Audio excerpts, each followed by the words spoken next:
In the age of bloody civil war 2,500 years ago, a figure emerged whose wisdom would forever change the calculus of conflict. His name was Sun Tzu, and his teachings captured in the seminal work, The Art of War, posed a radical challenge to every commander and sovereign. The greatest victory is achieved before the first arrow is fired. Sun Tzu taught that war is a matter of life and death, a road leading either to safety or to ruin. Therefore, it is a subject of inquiry that can on no account be neglected. But how does one guarantee victory without fighting? The answer lies not in brute force, but in calculation, in deception, and, most critically, in the absolute trust and loyalty placed in a flawless, godlike strategy. This is the story of that strategic mastery. Sun Tzu, also known as Master Sun, was a military commander, a strategist, and a philosopher. Though some scholars debate his existence, traditionally, he served as a general for the king of Wu during the Zhou dynasty. After successfully defending the state of Wu, his teachings were compiled into a profound treatise, formerly known as Master Sun's Military Methods. The Art of War consists of 13 chapters, each one devoted to an essential aspect of warfare. Its wisdom has shaped conflicts for millennia, inspiring everyone from the Japanese samurai to Napoleon Bonaparte, and even modern figures like the American General Douglas MacArthur, who applied Sun Tzu's principles of deception during the Korean War. The beauty of Sun Tzu's work is that its wisdom transcends bloodshed. Its principles can be applied to business, sports, politics, and even our daily conflicts. But to achieve ultimate excellence, to break the enemy's resistance without fighting, a commander must first build the foundation, absolute unity and loyalty, through strategic virtue. For Sun Tzu, victory is decided through 5 constant factors: the moral law, heaven, earth, the commander, and method and discipline. The moral law is the factor that ensures the people are in complete accord with their ruler, following him regardless of their lives, undismayed by any danger. This foundational loyalty is paramount. To maintain this cohesion, the general must embody specific virtues: wisdom, sincerity, benevolence, courage, and strictness. These are the qualities that allow the army to be animated by the same spirit, which is one of the 5 essentials for victory. Loyalty and trust, however, are earned and maintained through discipline. If a general is indulgent but unable to make his authority felt, or kind-hearted but unable to enforce commands, the soldiers become like spoiled children, useless for any practical purpose. The skillful tactician leads his army as though he were leading a single man. He must treat his soldiers with humanity, but keep them under control with iron discipline. This is a certain road to victory. The relationship between the ruler and the general is equally vital, forming the bulwark of the state.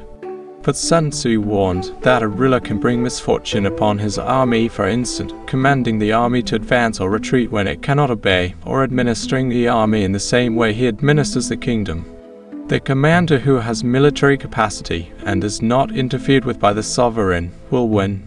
This reliance on unity and discipline sets the stage for the next critical step: the acquisition of absolute knowledge. Sun Tzu emphasized that preparation is everything, that victory and defeat are already decided before the battle is even fought. Success is a product of measurement, estimation, calculation, and comparison. The general who wins a battle makes many calculations beforehand. The general who loses makes but few. The ultimate strategic trust is placed in accurate knowledge. If you know the enemy and know yourself, your victory will not stand in doubt. Conversely, if you know neither the enemy nor yourself, you will succumb in every battle. Good research is essential, often requiring the use of spies. Sun Tzu identifies 5 classes: local, inward, converted, doomed, and surviving. For knowledge cannot be obtained through deduction or from spirits. It can only be obtained from other men. Once knowledge is acquired, it dictates strategy. Sun Tzu advises adapting tactics to the environment, like water shaping its course according to the ground. We must avoid what is strong and strike at what is weak. For instance, if your force is 5 times the enemy's size, you should attack. If 10 times, you should surround them. But if you are unequal in every way, you must be able to flee. This calculated retreat is precisely what allowed forces like the Viet Cong to achieve victory against a superpower. Lacking comparable manpower and firepower, the Viet Cong employed unconventional guerrilla warfare, hit-and-run strategies, utilizing their unparalleled knowledge of the terrain and tunnel networks to inflict damage while keeping their own casualties minimal. It is, after all, more important to outthink your enemy than to outfight him. Trusting the strategic plan means having absolute faith in its calculated misdirection. For as Sun Tzu wrote, all warfare is based on deception. The goal of deception is to render your army invisible and inaudible, thereby holding the enemy's fate in your hands.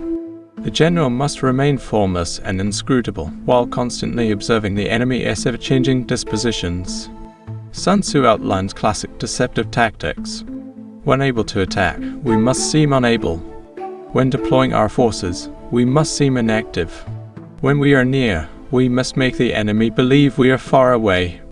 And when far away, we must make him believe we are near. This principle was employed masterfully during the lead-up to the D-Day invasion in World War II.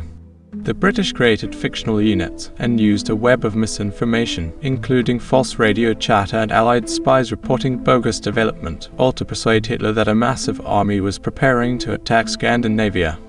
This caused German divisions to be diverted to bogus locations, waiting for an imaginary army, while the real Allied invasion occurred elsewhere. A general must ensure his tactics are concealed from the prying of the subtlest spies and the machinations of the wisest brains. The successful strategist makes no mistakes. He conquers an enemy that is already defeated. Strategy at its highest level is defined by Sun Tzu as potential force, a concept known as the essence of strategy. Putting yourself in a position of power, where you have immense potential force and flexibility. It is likened to a boulder sitting atop a mountain, ready to fall and gain tremendous momentum, or a bow when it is taut before the arrow is shot. A great strategist plays three-dimensional chess, thinking in incredible depth. If I choose B, then X will happen, leading to Y, which will then lead to Z. The objective is to ensure your own invulnerability and wait for the moment of the enemy's vulnerability. To secure ourselves against defeat lies entirely in our own hands. This is about being skilled in defense, hiding in the most secret recesses of the earth, and then skilled in attack, flashing forth from the heights of heaven. Napoleon, who likely studied Sun Tzu, grasped this essence of maneuver warfare, placing his forces in a position that had the potential for powerful action in multiple directions. In this realm, the highest form of warfare is to attack the enemy's strategy itself. The next best is to prevent the junction of the enemy's forces. The worst policy of all is to besiege walled cities, which is costly and exhausting. The entire focus is on efficiency, striking quickly with minimal resources, and preserving the enemy's own resources to augment your strength. While strategic depth is paramount, the general must maintain command integrity. The legacy of Sun Tzu is simple. Victory is achievable, but only through comprehensive and calculated strategy. This ancient blueprint emphasizes intelligence over brute force. It demands that a commander cultivate the moral law, strictly adhere to method and discipline, and seek absolute knowledge of both themselves and their environment. The art of war teaches us to rely not on the likelihood of the enemy not coming, but on our own readiness to receive him. Not on the chance of him not attacking, but rather on the fact that we have made our position unassailable. The path to strategic mastery lies in accepting that absolute loyalty and trust must be anchored not in blind devotion, but in the calculated genius of a plan designed for certain victory. If this deep dive into Sun Tzu's strategic mind has changed your view on conflict, then you understand that all battles, whether in the military, the boardroom, or personal life, are won first in the mind. But even with a flawless strategy, execution remains the challenge. The victorious strategist only seeks battle after the victory has already been won.